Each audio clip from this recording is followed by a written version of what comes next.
Hello friends, પ્રસિદ્ધ એજ્યુકેરમાં આપનું હાર્દિક સ્વાગત છે. 1 ડિસેમ્બર 2024માં જે જીસેટની એક્ઝામ લેવાયેલી છે તેના પેપર 1નું સોલ્યુશન આજે જોવાનું છે. તો ચાલો શરૂ કરીએ. સૌથી પહેલો પ્રશ્ન છે કે પ્રત્યાયનના સંદર્ભે સિમેન્ટિક અવરોધ એટલે શું? નીચે 4 ઓપ્શન આપેલા છે, તો એ કોની સાથે સંબંધિત છે એ આપણે પસંદ કરવાનું છે.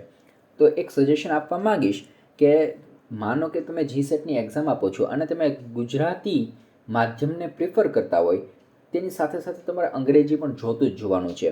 આની પહેલાં પણ મેં કીધું કે માત્ર ગુજરાતીના જે ક્વેશ્ચન આપેલા છે એના ઉપર ફોકસ નથી કરવાનું, ઇંગ્લિશના ક્વેશ્ચન વાંચવાના જ છે, ભલે આવડે કે ન આવડે એની ઉપર તમારે ફોકસ કરવાનું છે. જો આ પહેલો જેવો પ્રશ્ન છે કે ડાબી બાજુ તમે ગુજરાતી ઇંગ્લિશમાં આપેલું છે એ જુઓ, સિમેન્ટિક બેરિયર. હવે સિમેન્ટિક શબ્દ છે એ ઇંગ્લિશ વર્ડ છે, પણ તમે સિમેન્ટિક બેરિયરનો સિનોનિમ ખબર હોય ને, સિમેન્ટિક બેરિયરને, તો સિમેન્ટિક બેરિયરને લેંગ્વેજ બેરિયર તરીકે પણ ઓળખવામાં આવે છે. તો હવે લેંગ્વેજ બેરિયર એટલે લેંગ્વેજ તમને ખબર પડી જાય કે સિમેન્ટિક બેરિયરનું સિનોનિમ છે લેંગ્વેજ બેરિયર, તો ઓપ્શન એ તમારા સામે આવી જ ગયો. કારણ કે ઓપ્શન એમાં શું લખેલું છે? Difficult language. લેંગ્વેજ શબ્દ આવે એટલે તમને ખબર પડી જાય કે ઓપ્શન એ જ સાચો છે. તો અહીં સાચો જવાબ એ ઓપ્શન એ જ છે. પણ હું ખાસ એ કહેવા માગીશ કે પેપર સોલ્યુશન દરમિયાન તમારે અંગ્રેજી પણ સાથે જોતું રહેવાનું છે. તો અહીં સાચો જવાબ છે ઓપ્શન એ. બીજા પ્રશ્નની વાત કરીએ. અસરકારક પ્રત્યાયનનો મુખ્ય હેતુ શું છે? અવરોધ ઊભો કરવો, ગેરસમજને પ્રોત્સાહન આપવું, અસર ફેરફાર. હવે અસરકારક ફેરફારની વાત થાય. અસર ફેરફાર એ કંઈ એનો મિનિંગ ન થાય. અસર ફેરફાર એ આમાં ઓલું કરેલું છે. માનો કે ગૂગલ ટ્રાન્સલેટ કેમ કરતા હોય, ઇફેક્ટ ચેન્જ, અસર ફેરફાર, અસરમાં ફેરફાર, એવી રીતના પ્રેક્ષકોને મૂંઝવણમાં મૂકવા. હવે આ પ્રેક્ષકો બોલીએ ને તો થોડુંક અજુગતું લાગીએ, પણ આપણે ઓડિયન્સ બોલીએ તો વધારે અનુકૂળ પડતું હોય છે. કાંઈ વાંધો નહીં. હવે આપણે સીધા જવાબ ઉપર ફોકસ કરીએ. તો અસરકારક પ્રત્યાયન ક્યારે થાય? હવે અવરોધ ઉપર ઉત્પન્ન કરવો એ એક નેગેટિવ વર્ડ થયો. ગેરસમજને પ્રોત્સાહન આપવું એ પણ નેગેટિવ વર્ડ થયો. અસર ફેરફાર અને એની પછી ઓપ્શન ડી છે પ્રેક્ષકોને મૂંઝવણમાં મૂકવા, તો ડી પણ નેગેટિવ વર્ડ થયો. એક જ આપણી પાસે પોઝિટિવ છે અને એ છે અસર ફેરફાર. કારણ કે ઉપર જ સવાલમાં લખ્યું કે અસરકારક, અસરમાં ફેરફાર થતો હોય તો જ એને શું કહેવાય? અસરકારક પ્રત્યાયન કહેવાય. તો ઓપ્શન સી આપણો સાચો જવાબ બનશે. ત્રીજા ક્વેશ્ચનની વાત કરીએ. પ્રત્યાયન પ્રણાલીમાં તત્વનો સાચો ક્રમ ઓળખો. હવે આપણે જુદા જુદા મોડેલોની ચર્ચા કરી છે, એમાંનું એક મોડલ છે. એમાં આપણે અહીંયા આપેલું છે ભાષણ, વક્તા, રિસીવર અને અસર. તો સૌથી પહેલાં આવશે સ્પીકર, એની પછી આવશે સ્પીચ, એની પછી આવશે રિસીવર, અને એ રિસીવર એની અસર એની ઉપર શું થઈ છે એટલે લાસ્ટમાં આવશે એની અસર, ઇફેક્ટ. તો સાચો જવાબ બનશે ઓપ્શન એ. ચોથો ક્વેશ્ચન જોઈએ. નીચેનામાંથી કયું અશાબ્દિક પ્રત્યાયનનું ઉદાહરણ છે? અશાબ્દિક પ્રત્યાયન કોને કહેવાય? જેમાં ભાષાના શબ્દો ન હોય, સંકેત ન હોય કે આંકડાનો ઉપયોગ ન થતો હોય તેવા પ્રત્યાયનને કહેવાય અશાબ્દિક પ્રત્યાયન. એટલે શબ્દ ન આવવો જોઈએ, બોલીને, લખીને કે કોઈ પણ રીતે શબ્દનો ઉપયોગ ન થવો જોઈએ, કોઈ સંકેતનો ઉપયોગ ન. સંકેત એટલે હું ક્વેશ્ચન માર્ક હોય ને એ સંકેતની વાત કરું છું. પછી તમે થમ્સ બતાવો એ સંકેત જ કહેવાય, પણ એ સંકેતની હું નથી વાત કરતો. અહીંયા ક્વેશ્ચન માર્ક હોય, કોઈ પણ બીજો અલ્પવિરામ હોય, પૂર્ણ વિરામ હોય, એની વાત કરું છું. પછી આંકડાનો પણ ઉપયોગ ન થતો હોય તેવા પ્રત્યાયનને કહેવાય અશાબ્દિક પ્રત્યાયન. તો અહીંયા આપણે ઓપ્શન જોઈએ તો કાળા પાટિયા પર લખવું. મારી ભૂલ પડી ગઈ. કાળા પાટિયા પર લખવું, તો લખવાનું વાત આવે ને તો કંઈ ક ખ ગ લખ્યું તો એ આપણે શબ્દનો ઉપયોગ કર્યો. માઇક્રોફોન પર બોલવું, તો અત્યારે બોલું છું તો શું થાય છે? શબ્દનો ઉપયોગ થાય છે. પછી વોઇસ, શાબ્દિક મેસેજ મોકલવો, તો શાબ્દિક એટલે શબ્દ તો આવી જ ગયો એમાં, તો ABCની આવે. ડી પણ જોઈ લઈએ. મતભેદ દર્શાવવા, માથું હલાવવું. માથું હલાવવા માટે તમારે કંઈ શબ્દનો ઉપયોગ કરવો પડે છે? નથી કરવો પડતો. તો અહીં સાચો જવાબ બનશે ઓપ્શન ડી. અને પછી પાંચમો ક્વેશ્ચન જોઈએ. કમ્યુનિકેશન સિસ્ટમ સંચાર પ્રણાલીમાં એનકોડિંગનો અર્થ થાય છે. હવે આપણે જે સ્ટેપ યાદ રાખ્યા હતા એ મુજબ જોઈએ તો સોર્સ પહેલાં આવશે. સોર્સ શું કરશે? એના વિચારને મેસેજમાં કન્વર્ટ કરશે, એટલે એને એનકોડિંગની પ્રોસેસ કહેવામાં આવે છે. એની ચેનલ મારફતે એ સંદેશને કોની સુધી પહોંચાડશે? રિસીવર સુધી પહોંચાડશે. પણ રિસીવર સુધી પહોંચાડે એ પહેલાં શું થાય? મેસેજનું એક એક પોતાના વિચારમાં કન્વર્ટ કરશે. તો સોર્સ, એનકોડિંગ, ચેનલ, ડીકોડિંગ અને રિસીવર. મેં આમની એ પણ વાત કરેલી, ખરેખર રિસીવર સુધી પહોંચે પછી ડીકોડિંગ કરે. તો ડીકોડિંગ અહીં પહેલાં આવેલું છે ને, એમ રિસીવર પછી પણ ડીકોડિંગ આવી શકે. તો આપણી પાસે એવા બે મોડલ છે કે સોર્સ, એનકોડિંગ, ચેનલ, રિસીવર અને ડીકોડિંગ. અને અમુકમાં શું છે સોર્સ, એનકોડિંગ, ચેનલ, ડીકોડિંગ અને રિસીવર. પણ આપણે આટલું જ તે પર્યાપ્ત છે કે અહીંયા પૂછેલું છે એનકોડિંગનું, તો અહીં સાચો જવાબ બનશે ઓપ્શન એ, વિચારોને સંદેશમાં રૂપાંતરિત કરવા. છઠ્ઠો ક્વેશ્ચન જોઈએ, નીચેનામાંથી કઈ એઆઈ માટે સામાન્ય ભાષા છે? હવે અહીંયા શું લખ્યું છે? Common language. અહીંયા લિપ્સ છે, પાયથન છે, PHP છે, જાવા છે. હવે એઆઈની વાત થાય છે, આર્ટિફિશિયલ ઇન્ટેલિજન્સી, તો એમાં દરેક આવે છે. લિપ્સ પણ આવશે, પાયથન પણ આવશે, PHP આવશે, જાવા પણ આવે છે. પણ અહીંયા કોમન લેંગ્વેજ આગળ, લેંગ્વેજની આગળ કોમન શબ્દનો ઉપયોગ કરેલો છે, વિશેષણ ઉમેરેલું છે. તો એના માટે આપણે ફોકસ કરવાનું છે પાયથન ઉપર. પાયથન ઉપર ત્યારે જ આપણે ફોકસ કરીશું. જો કોમન લેંગ્વેજ ન હોત ને તો બધા આવત, પણ કોમન લેંગ્વેજ કર્યું છે અને ઓપ્શન ડીમાં એવું નથી આપ્યું કે ઉપરોક્ત તમામ, એટલે આપણે અહીંયા પસંદ કરવાનું છે પાયથનને. ઓપ્શન બી આપણો સાચો જવાબ બનશે. 7મો ક્વેશ્ચન જોઈએ, ICT શાસનના સંદર્ભે નીચેનામાંથી કયા વિધાન અથવા તો વિધાનો સાચા છે? વધતી પારદર્શકતા એ ICTની શાસનનો ફાયદો છે. આ પારદર્શકતા તો વધે જ છે. કોઈ પણ ભરતીમાં જો આવી રીતની કોઈ પણ ભરતી થતી હોય, માનો કે MCQની વાત કરીએ, તો MCQ જ્યારે ચેક થતા હોય તો મશીનમાં ચેક થતા હોય, તેમાં પારદર્શિતા કેવી હોય? જોરદાર હોય છે. પણ જ્યારે કોઈ પણ આમ ચેક કરતો હોય વ્યક્તિએ, માનો કે હું જ કોકનું પેપર ચેક કરતો હોય, તમે કોકનું પેપર ચેક કરતો હોય, 1-2 માર્કનો ડિફરન્ટ આવી જાય છે. તેની કરતાં શું થાય છે, ICTમાં એનો આપણે કોમ્પ્યુટરનો ઉપયોગ કરીને જો એવું થતું હોય તે વ્યવસ્થિત થતું હોય છે. એ એક આવશે. બીજું, શાસન એ શાસકીય પ્રણાલીનું સ્વયં સંચાલનને લગતું છે. હવે માનો કે UGC નેટના ફોર્મ અત્યારે ભરાય છે તો ઓટોમેટિક ભરાય છે ને, તો એ કેવું છે? સ્વયં સંચાલન થાય છે. એની પછી ICT શાસનને કારણે કર્મચારીઓની સંખ્યામાં ઘટાડો થાય છે. જો ઓફલાઈન ફોર્મ ભરાતો હોય તો કેટલી વાર લાગે, પણ ઓનલાઈન ભરાય જાય તો કોઈની કંઈ જરૂર પડે છે, એક વખત બની ગયું પોર્ટલ એટલે વ્યવસ્થિત ચાલે છે. તો પહેલું આવશે, બીજું આવશે ને ત્રીજું પણ આવશે, એવો ઓપ્શન છે ઓપ્શન એ. તો સાચો જવાબ છે ઓપ્શન એ. 8મો ક્વેશ્ચન જોઈએ, નીચેનામાંથી કયા સ્વયં માટે રાષ્ટ્રીય સંયોજકો છે? તમારા સમક્ષ બધા રાષ્ટ્રીય સંયોજકો સ્વયં સાથે સંકળાયેલા છે, એ મૂકી દીધા છે. તો જોઈ લો હવે કે 1, 2, 3, 4, 5 એમાં ક્યાં આવે છે. કયું નથી આવતું? IITK 1 નથી આવતું. 2 આવે છે, 3 આવે છે, 4 આવે છે અને 5 આવે છે. તો 2, 3, 4, 5 આવતો એવો જવાબ છે ઓપ્શન બી. 9મો ક્વેશ્ચન જોઈએ, નીચે 2 વિધાનો આપેલા છે. પહેલું છે, સ્વયં એ ભારતનું પોતાનું MOOC પ્લેટફોર્મ છે જે દરેક વિદ્યા શાખાઓમાં વિદ્યાર્થીઓ અથવા તો શીખનારને મફત ઓનલાઈન અભ્યાસક્રમો પૂરા પાડે છે. તો આ એ તો પાડે છે, એટલે વિધાન 1 બરોબર છે. વિધાન 2 જોઈ નાખીએ. વિધાન 2માં એવું કહેલું છે કે કોર્સએરા, યુડેમી, યુડાસિટી, આઈવર્સિટી એ અન્ય MOOC પ્લેટફોર્મો છે. ઓકે, એ પણ છે. તો હવે ઓપ્શન જોઈએ. બંને વિધાન 1 અને વિધાન 2 સાચા છે. બંને ઓપ્શન એ જ આવશે. અહીં શું થાય છે? ઓપ્શન એ અહીં આવશે. પણ જ્યારે અત્યારે તો મેં આ સોલ્વ કરેલું છે એટલે હું તમને કહું છું કે ઓપ્શન એ આવશે. પણ તમારા બધા ઓપ્શન ત્યારે એ સમયે ચેક કરવાના રહેતા હોય છે. 10મો ક્વેશ્ચન જોઈએ, નીચે 2 વિધાનો આપેલા છે. એકને વિધાન એ અને બીજાને કારણ આર તરીકે નામાભિધાન કરેલું છે. વિધાન 1 આપેલું છે, ટચ સ્ક્રીનને ઇનપુટ અને આઉટપુટ ઉપકરણ કહી શકાય. હા, આપણે જે વળીએ છીએ તો અંદર આ સંદેશો એને મળે છે અને તરત હું આપણને કંઈક માહિતી બહાર પણ આપે છે. ટચ સ્ક્રીન એ એક જ સમયે માહિતી મોકલી શકે છે અને માહિતી પ્રાપ્ત કરી શકે છે. હા, જેવા અડો તરત મળે છે ને, માહિતીને આપલે થઈ જાય છે, તો એ બરોબર છે. તો હું તો છે બંને એ અને આર સાચા છે અને આર એનું યોગ્ય સ્પષ્ટીકરણ છે. અહીં સાચો જવાબ બનશે ઓપ્શન એ. 11મો ક્વેશ્ચન જોઈએ, નીચેનામાંથી કયા ઘટકો શિક્ષણ પ્રક્રિયાના પ્રોસેસર, પ્રોડક્ટ મોડલના પ્રોસેસ તબક્કામાં આવે છે?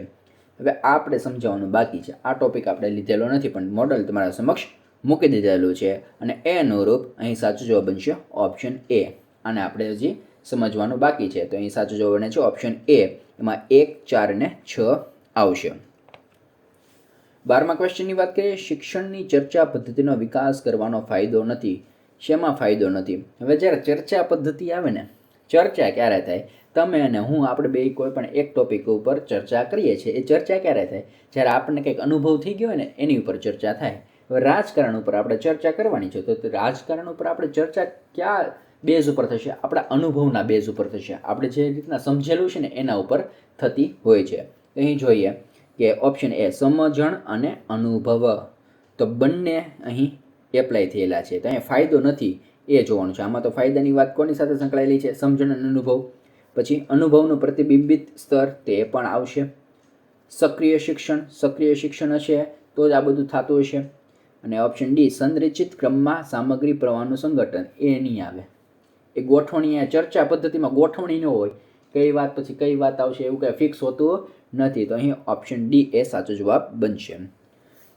13મા ક્વેશ્ચનની વાત કરું અને એ પણ વચ્ચે કહી દઉં કે હું અત્યારે જે પેપર સોલ્યુશન કરાવું છું એ ઇઝી રીતના કરાવવાનું ટ્રાય કરું છું, નહીં કે આમ ડી ટુ ડી ભણાવીને ટ્રાય કરીએ. કારણ કે અમુક એવા વિદ્યાર્થી પણ હશે કે જેણે પેપર એકને એવી રીતના નહીં લીધું હોય, ઇઝીલી લીધું હશે. તો એવી ભાષામાં હું તમારા સમક્ષ રજૂઆત કરી રહ્યો છું. ઓકે, હવે 13મા ક્વેશ્ચનની વાત કરીએ. શિક્ષકને અનુભવ દ્વારા જાણવા મળ્યું કે શીખનારાઓ સંક્ષિપ્ત સારાંશ સ્વરૂપમાં આવેલી સામગ્રીને યાદ રાખવા અને યાદ કરવા. હવે યાદ રાખવા અને યાદ કરવા એ આપણે ગુજરાતીમાં વાંચીએ ને તો ન મજા આવે, પણ જ્યારે ઇંગ્લિશ ઉપર તમે જોવો ને તો memorise and recall content. Memorise એટલે યાદ કરવું ને રિકોલ એટલે પુનઃ યાદ કરવાની વાત થઈ જાય. તમે કોઈ પણ વસ્તુને વાંચી જાઓ તો પરીક્ષા દેવા પહેલાં તમે 2 પેજ વાંચી ગયા, પણ હવે પરીક્ષા દો છો એ સમયે તમે એ યાદ કરો ને ત્યારે એ 2 પેજ તમને મગજમાં દેખાતા હશે. આ શબ્દ ક્યાં આવે, આની પછી આ મારા પેરેગ્રાફ આવતો હતો, આ મેં બ્લુ પેનથી લખ્યું હતું, આ મેં રેડ પેનથી નોટ કરેલી હતી, એ બધું તમને શું થાય? રિકોલ થાય છે. તો રિકોલ ક્યારે થાય? કે યાદ કરેલું છે તો થશે ને. તો અહીંયા હવે પ્રશ્ન શું છે કે નીચે આપેલ પૈકી કયો સૂચિતાર્થ નથી એ પસંદ કરવાનો છે. ઓપ્શન એની વાત કરીએ. સંક્ષિપ્ત સારાંશ શીખનારને સક્રિય ભાગીદારી માટે પ્રોત્સાહિત કરશે. તમે અત્યારે જે તૈયારી કરી, આ જીસેટની એક્ઝામ દેવાઈ ગઈ અને આગલા દિવસે તમે જે રીડિંગ કર્યું એ બધું રીડિંગ કર્યું એ શેનું કર્યું? ડી ટુ ડી નથી કર્યું, સારાંશનું જ રીડિંગ કર્યું છે. તમે જે નોટ બનાવેલી છે ટૂંકમાં એનું જ તમે રીડિંગ કરેલું છે. તે તમને એ પ્રોત્સાહિત પણ કરશે અને સક્રિય ભાગીદારીમાં તમે ભાગ પણ લેતા થઈ ગયેલા છો. બીની વાત કરીએ. સંક્ષિપ્ત સારાંશ સમજણ અને વિભાવનામાં સુધારો કરશે. હવે આની ઉપર આપણે ફોકસ કરવું પડશે. શું કામ? કારણ કે સી અને ડી ઓપ્શનમાં શું છે જોવું પડે.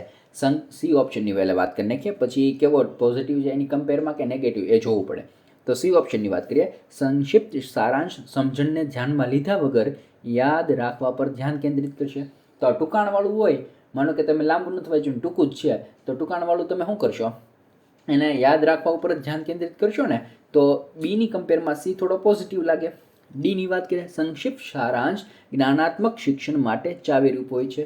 જ્ઞાન યાદ રાખવાની છે, સમજણ મેળવવાની છે. સમજણની વાત ક્યારે, જ્ઞાન મેળવવાની ક્યારે તમે માનો કે એક એક્ઝામ્પલ આપું. આ તમને જ્ઞાનાત્મકની વાત થાય, તમે આ જે સારાંશ વાંચો છો એ ક્યારે વાંચીને આવ્યા? પહેલાં તમે વાંચેલું છે એનું ટૂંકમાં જોયું, ટૂંકમાં એટલે તમને આખો ટોપિક સમજાઈ ગયેલો છે. ઓકે, તો અત્યારે બી ઉપર આપણે ફોકસ કરીએ કે નેગેટિવ લાગે છે કે સંક્ષિપ્ત સારાંશ સમજણ. સંક્ષિપ્તમાં કોઈ પણ વસ્તુ આપણને કહીએ તો એ આપણને સમજાય ન સમજાય.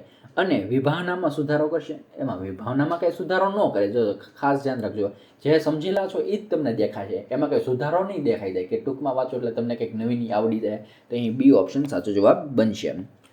14મા ક્વેશ્ચન જોઈએ. ઓનલાઈન શિક્ષણનો કયા સંદર્ભમાં ફાયદો છે? મલ્ટીમીડિયા પદ્ધતિનો ઉપયોગ એ થશે.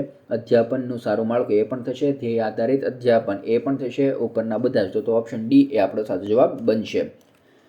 15માની વાત કરીએ. નીચેનામાંથી કઈ શીખનારની લાક્ષણિકતાઓ વર્ગખંડના શિક્ષણને ખલેલ પહોંચાડે છે? આત્મવિશ્વાસ એ તો ખલેલ ન જ પહોંચાડે. શિક્ષકની સ્પષ્ટતાની ગેરહાજરી એ તો ખલેલ પહોંચાડે. એટલે બે આવવું જોઈએ. બે આવે એવો કેટલા ઓપ્શન છે? ઓપ્શન સી ઉડી ગયો. 3 ઓપ્શન આપણે. અને ત્રીજાની વાત કરીએ. સ્પષ્ટતા માટે તાર્કિક દલીલો એ તો આવે જ ને. તાર્કિક દલીલો હોય તો જ મજા આવશે. એટલે 1 અને 3 આવે એવું. 1 અને 3. 1 આત્મવિશ્વાસ અને 3 આમાં શું ખલેલ પહોંચાડે? એ તો બે ખલેલ પહોંચાડશે. 1 અને 3 ખલેલ પહોંચાડશે નહીં. એની પછી વાત કરીએ તો કયું છે? સ્પષ્ટતામાં આવી ગયું. વિદ્યાર્થીઓ દ્વારા વર્ગખંડમાં અવાજ હોય તો ખલેલ પહોંચાડે. તો 1 અને શું આવ્યું? 4. 1 અને 4. 1 ની 2 મારી ભૂલ પડી ગઈ છે. 1 છે આત્મવિશ્વાસ છે, બીજું છે ગેરહાજરી. તો 2 અને 4. 2 અને 4 વાળો ઓપ્શન આપણે જોઈએ ને. સાથે સાથે 5મી વાંચી લે. સહપાઠીનું ધ્યાન ખેંચતી દલીલ. સહપાઠી એટલે કે તમારા ફ્રેન્ડનું ધ્યાન ખેંચવાની વાત નથી થવાની, તો એ પણ શું ખલેલ પહોંચાડે છે. અને છઠ્ઠું છે નેટ પર મોટી માત્રામાં ડિજિટલ સામગ્રીની એક્સેસ, એ કંઈ ખલેલ પહોંચાડે નહીં. તો અહીં 2, 4 અને 5 તો એવો ઓપ્શન છે ઓપ્શન ડી. તો અહીં સાચો જવાબ બને છે ઓપ્શન ડી. 16મા ક્વેશ્ચનની વાત કરીએ. થોડીક વધારે વાત થઈ જાય છે, ટૂંકમાં આપણે વિડીયો બનાવી નાખીએ. આ આંકડાઓની હરોળમાં એક અંક ખોટો છે એવો આપણે પસંદ કરવાનો છે. તો તમારા સમક્ષ મેં મૂકી દીધું છે. તો અહીં જે 6 × 2 + 4 એવી રીતના ઊંધેથી તમે શરૂ કરજો તો 92 જવાબ આવે, 96 ન આવે. કેવો આવે? 92. તો અહીં સાચો જવાબ છે 96. એની પછી જોઈએ 1.5 વર્ષ માટે. હવે તમારી સમક્ષ બધી માહિતી છે અને ગણતરી પણ કરી દીધેલી છે અને કઈ રીતના આવી છે એ તમે સૂત્ર પ્રમાણે જોઈ લો છો. ચક્રવૃદ્ધિ વ્યાજ મૂકેલું છે, પછી સિમ્પલ ઇન્ટરેસ્ટ મૂકેલું છે, એનું સૂત્રમાં આપણે એની કિંમત મૂકેલી છે અને બંનેને સરખાવેલી છે. સરખાવેલી એટલે કે બંનેનો જે તફાવત છે એ તફાવત લીધો, એની ઉપરથી પીને કરતા બનાવી દીધું, એટલે આપણને પાસે આવે છે 24,000. તો અહીં ઓપ્શન બી આપણો સાચો જવાબ બનશે. 18મા ક્વેશ્ચનની વાત કરીએ તો અહીંયા ખરેખર આમ સીધી રીતના નથી પૂછ્યું, થોડુંક અટપટી રીતના પૂછ્યું છે. આપણી પાસે જે માહિતી આપી છે કે ડી રાજ્યની ગરીબી રેખા નીચેની વસ્તી 19% આપેલી છે, પણ આપણને ગોતવાનું કીધેલું છે ગરીબી રેખા ઉપરની વસ્તી. તો 19%માંથી એટલે આપણે 100%માંથી 19% બાદ કરીને 81% થાય. એવી રીતના આપણે રેશિયો લીધેલો છે કે ગરીબી રેખા ઉપરની વસ્તીનો રેશિયો કેટલો છે, મેલ ફિમેલનો 4:3.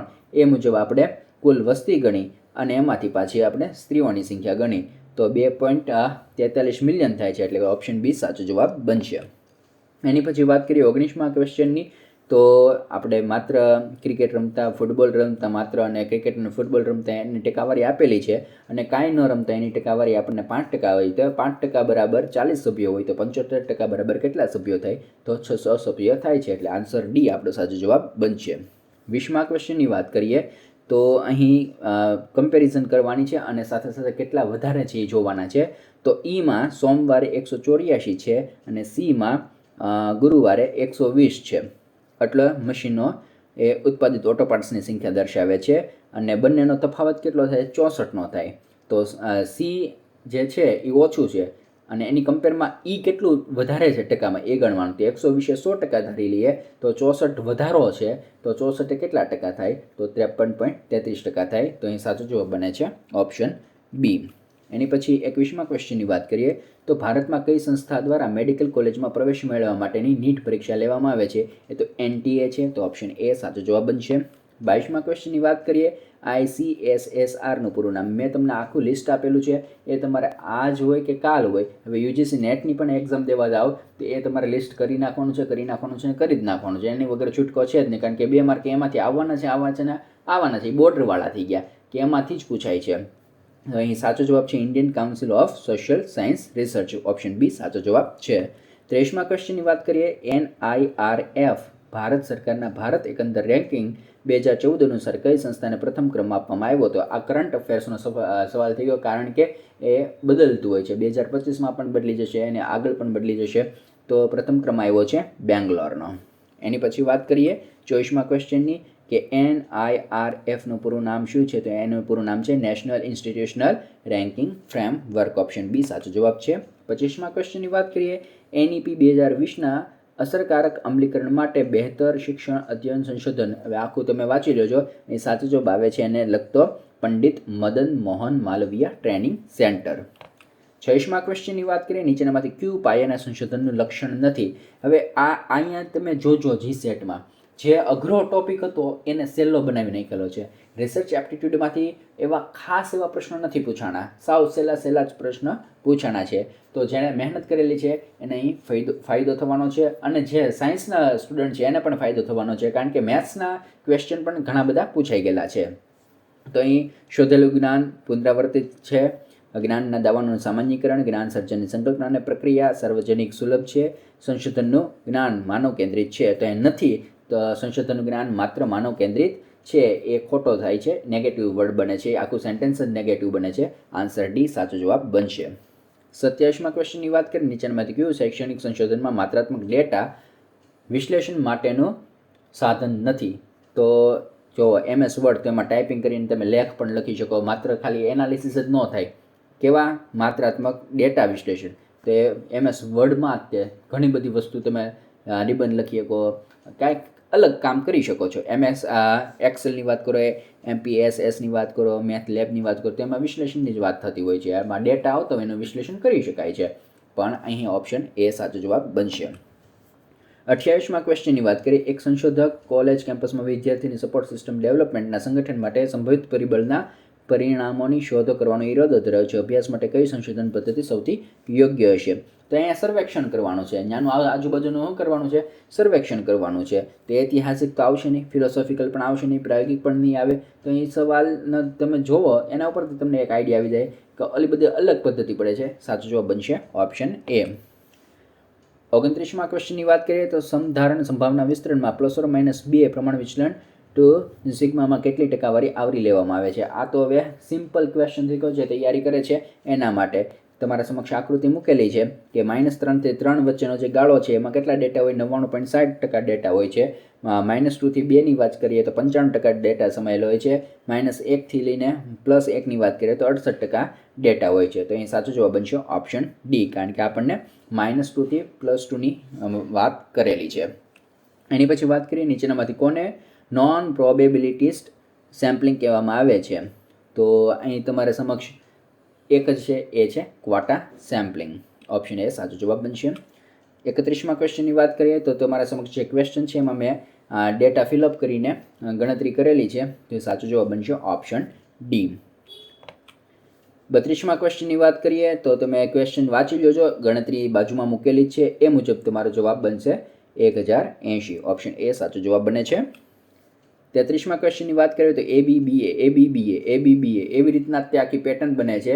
તેથી તમારા સમક્ષ જે જવાબ બને છે ઓપ્શન બી આવી શકે છે. અમુકમાં અલગ અલગ આવી શકે છે, પણ મારું આ જે 33મો ક્વેશ્ચન છે તમે પણ જોઈ લો છો, પણ મારા મગજમાં આ બેઠે છે કે ABBA એક પેટર્ન બને છે. 34માં ક્વેશ્ચનની વાત કરીએ તો અહીંયા શું આપેલું છે? 3 સંખ્યાની સરેરાશ 44 તરીકે આપવામાં આવે છે. જો બીજી સંખ્યાના પ્રથમની 2 ગણી હોય અને ત્રીજી સંખ્યાની પણ 3 ગણી હોય તો સૌથી મોટી સંખ્યા કઈ છે? તો આખી ગણતરી તમારા સમક્ષ મૂકેલી છે. તો સૌથી મોટી સંખ્યા આવશે 72. ઓપ્શન એ સાચો જવાબ બનશે. 35મો ક્વેશ્ચન જોઈએ તો હવે કોઈ પણ એક સંખ્યા આપેલી છે, એ ધારી લઈએ y છે, તો yના પહેલાં 10%, પછી પાછા 20%, એટલે એ રીતના મેં ગણતરી કરેલી છે. તો y કેટલા મળે છે? 7000 મળે છે. ઓપ્શન બી સાચો જવાબ મળશે. એની પછી 36મા ક્વેશ્ચનની વાત કરીએ તો અહીંયા SDG આપેલા છે નંબર, તો એને આપણે કમ્પેરિઝન કરીએ તો તમારા સમક્ષ 4 સામે C આવશે, 6 સામે A આવશે, 7 સામે D અને 13 સામે B આવશે. તો આન્સર એ આપણો સાચો જવાબ બનશે. 37મા ક્વેશ્ચનની વાત કરીએ. પર્યાવરણીય આપત્તિઓ કુદરતી છે અને તેથી કુદરતી જોખમ પ્રક્રિયાઓ તરીકે પણ ઓળખવામાં આવે છે. વિધાન 2 આપેલું છે. ભૂકંપ, સુનામી, પૂર અને હિમપ્રપાત એક કુદરતી જોખમના ઉદાહરણો છે. તો બંને વિધાન કેવા છે? સાચા છે. ઓપ્શન એ આપણો સાચો જવાબ બનશે. 38મા ક્વેશ્ચનની વાત કરીએ. નીચે કઈ ગ્લોબલ વોર્મિંગની અસરો છે? તો ગ્લોબલ વોર્મિંગની અસરો કઈ કઈ છે? તરામાં બદલાવ, ઓછી સમુદ્રની સપાટી ઊંચી આવી, જૈવ વિવિધતા નાશ, વન વિસ્તારનો સંકોચ, બધા આવશે. તો અહીં ઓપ્શન સી એ આપણો સાચો જવાબ બનશે. 39મા ક્વેશ્ચનની વાત કરીએ કે નીચેના પૈકી કયા વાવાઝોડાએ છેલ્લા કેટલાક વર્ષોમાં ભારતની પશ્ચિમ તટને, અહીંયા ચોખવટ કરેલી છે પશ્ચિમ તટ, તો પશ્ચિમ તટની તો આપણને ખબર હોય છે એ ક્યાં છે પશ્ચિમ તટમાં? બિપરજોય અને કયું આવ્યું છે? ફાની નથી આવ્યું. તાકતા એ તો આવેલું છે. અમ્ફાન એ આપણે નથી આવ્યું. તો 1 અને 3 આવતો હોય ઓપ્શન બી આપણો સાચો જવાબ બનશે.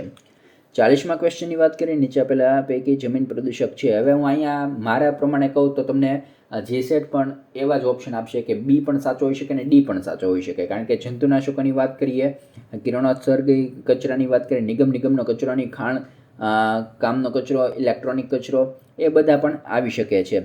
તો બી અને ડીની વાત કરીએ તો ડીમાં બધા છે. હવે અમુક એમ કહેવા માગે છે, મેં મિત્રો સાથે પણ ચર્ચા કરી તે કે નગર નિગમનો કચરો એ જમીન પ્રદૂષક ન કહેવાય, પણ નગર નિગમનો કચરો એ પણ ક્યાંક તો બાળતા હશે. હવે ક્યાંક બાળીને તો ક્યાંક તો દાટતા તો હશે ને, જમીનમાં દાટતા હશે, ક્યાંક તો જાય છે ને. હવે એ કચરાનું કરતા શું હશે? ક્યાંક દાટી દેતા હશે, ક્યાંક કરતા હશે. તો આમાં બી અને ડી બંને ઓપ્શન જીસેટ પણ આપી શકે છે, બંનેને માર્ક આપી શકે છે એવું માનવું છે. ઓકે. 41મા ક્વેશ્ચનની વાત કરીએ તો અહીં તો તમારે વાંચવાનું છે. અહીં આપણે ટાઈમ નહીં એટલો બધો લઈએ. તો અહીં સાચો જવાબ છે 41માં ઓપ્શન બી. 42માં જોઈએ તો એનો ઓપ્શન સી એ સાચો જવાબ છે. 43માં જો વાત કરીએ તો ઓપ્શન સી એ સાચો જવાબ છે. 44માં જોઈએ તો ઓપ્શન બી એ સાચો જવાબ છે. 45માં બી ઓપ્શન સાચો જવાબ છે. હવે આપણે 46થી જોઈએ.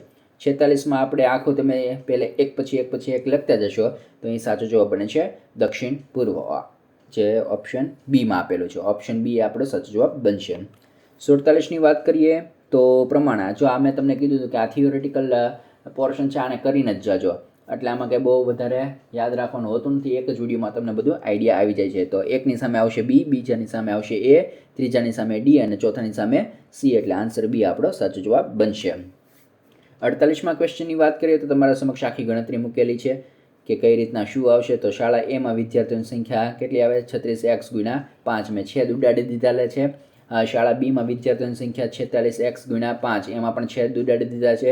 સીમાં પણ છેદ ઉડાડી દીધા છે. એટલે નવો જે રેશિયો બને છે 18:23:21. ટૂંકમાં ગણતરી તમારા સમક્ષ મૂકેલી છે છેદ ઉડાડેલી, તો અહીં ઓપ્શન ડી આપણો સાચો જવાબ બને છે.